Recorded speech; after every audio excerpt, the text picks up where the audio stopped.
Gutenberg no era economista. Por el licenciado Guillermo Moreno, el doctor Claudio Comari y el magíster Oscar Carreras. Las crecientes flexibilizaciones de la cuarentena siguen sin traducirse en una recuperación significativa de la actividad económica.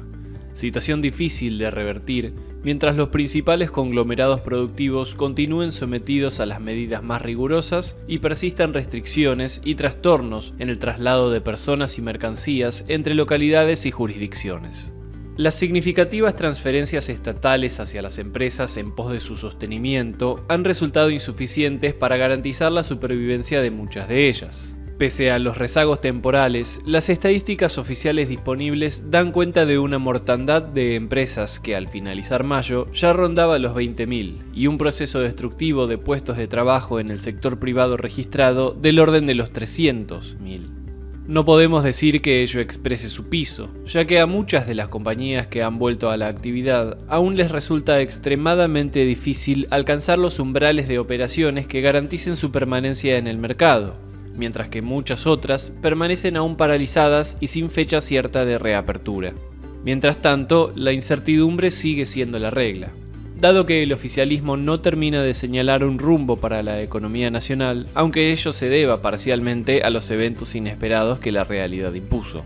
Así, el centro de la política económica sigue situado en las urgencias más destacadas de las derivaciones de la pandemia y en las ofertas y contraofertas para el canje de los títulos de deuda, capítulo que se extiende más de lo esperado, con resultados finales que aún permanecen inciertos. De allí que esta realidad desconcertante y predominantemente hostil represente una demanda inédita sobre las conducciones empresariales y organizacionales, a las que exige redefinir y adaptar sus esquemas de actividades sobre la marcha, a fin de garantizar un desempeño tan eficaz como les sea posible.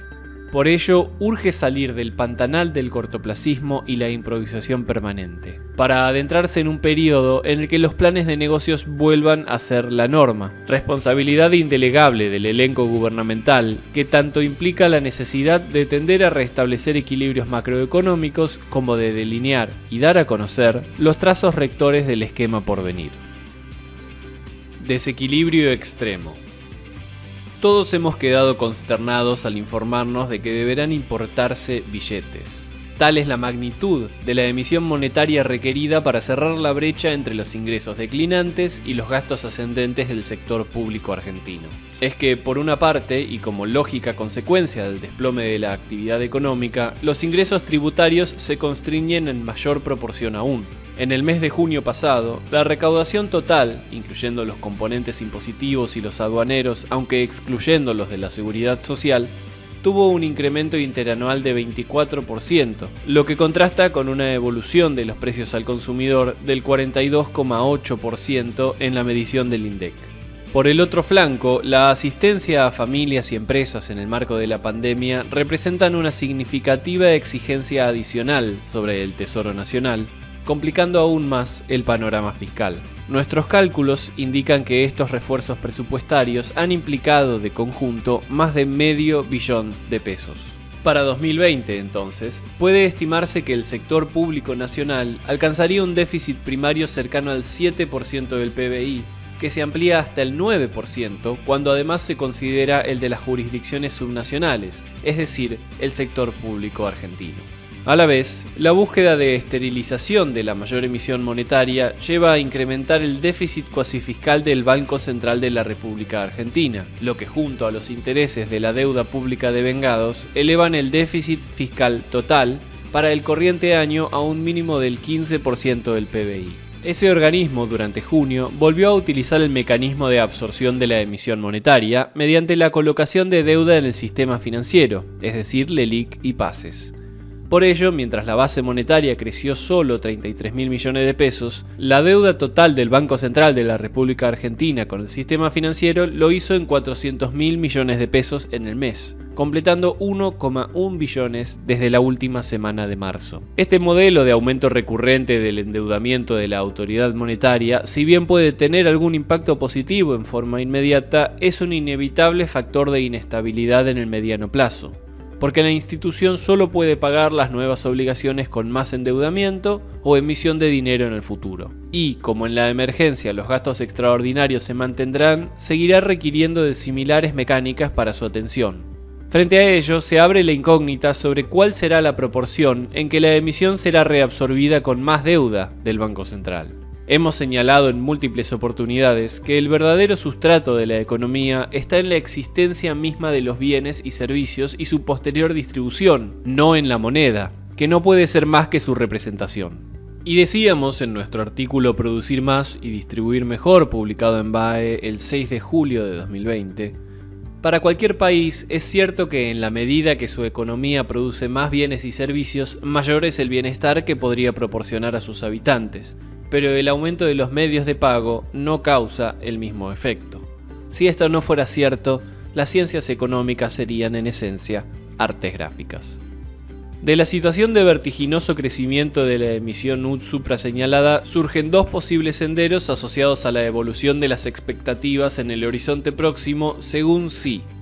El aumento de la demanda nominal local de dinero, producto del incremento de actividad post-pandemia, absorbe la emisión realizada y la futura, incluyendo una reducción de pasivos financieros para acotar el déficit cuasi fiscal, o en algún momento no exista ningún nivel de tasa de interés que sostenga la renovación de las letras y los depósitos asociados a sus vencimientos, y ello fuerce una importante monetización que, junto a una caída de la demanda de dinero, conlleve a un enérgico impulso inflacionario y cambiario.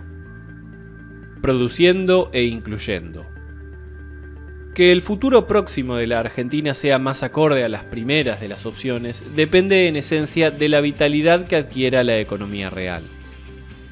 Venimos insistiendo sobre que la producción de bienes y servicios será necesariamente el sino de la etapa por venir, ya que la clausura de la renegociación de la deuda soberana en moneda extranjera, cualquiera sea su corolario, señala también el final de la agonía del ciclo económico basado en los vectores especulativos rentísticos. Y por todas estas razones, no podemos dejar de enfatizar en la importancia de discriminar las diferencias de carácter que el próximo esquema puede asumir, cuyas vigas maestras sin duda serán los valores de los alimentos y la energía dentro del set de precios relativos.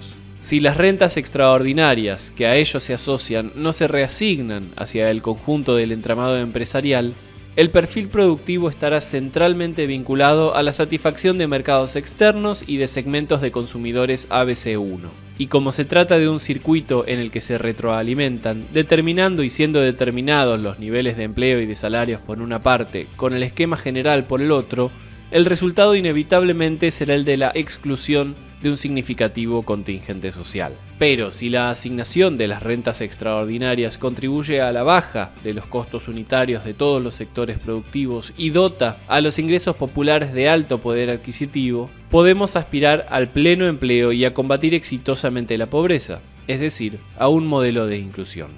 Todo indica que estamos transitando un periodo decisivo que definirá hacia dónde se inclina el fiel de la balanza.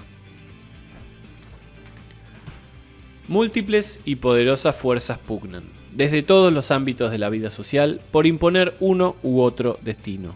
Como hemos dicho varias veces, de la coordinación de las fuerzas de las mayorías dependerá que sea la inclusión el norte que lo oriente. Gutenberg no era economista. Por el licenciado Guillermo Moreno, el doctor Claudio Comari y el magíster Oscar Carreras.